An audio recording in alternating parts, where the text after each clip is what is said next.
Here is our Polaris Axys and Matryx Q2 drive skid plate install video.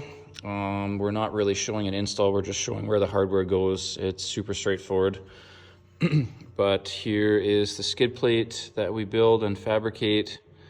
It is TIG welded 3/16 aluminum, formed to fit around and protect that lower pulley that is very low to that poly skid plate or to the belly pan on the machines. So here's the hardware that comes with it. You have the sandwich plate, and we have 3 bolts. So a longer bolt, 2 shorter bolts, 3 washers, 3 nylock nuts, and a short rivet and a longer rivet. And we'll go over where these go.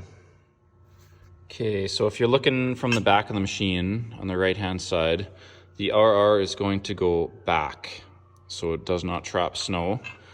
The first thing you're going to do is you're going to drill, there's a rivet underneath that you'll see that comes up through the case, and then a rivet on the inside of the running board. So this rivet you just want to drill and get out.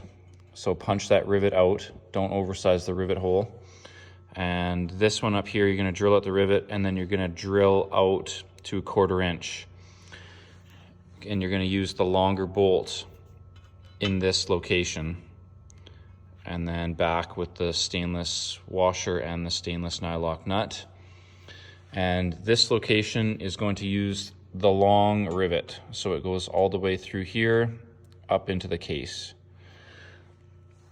The 2 shorter bolts are going to go through the bottom of this skid plate, up through, you're going to drill new holes, through the belly pan. Oops. And you're going to use the sandwich plate inside the snowmobile on the inside of the plastic, and use the washers and nylock nuts with the backer plate.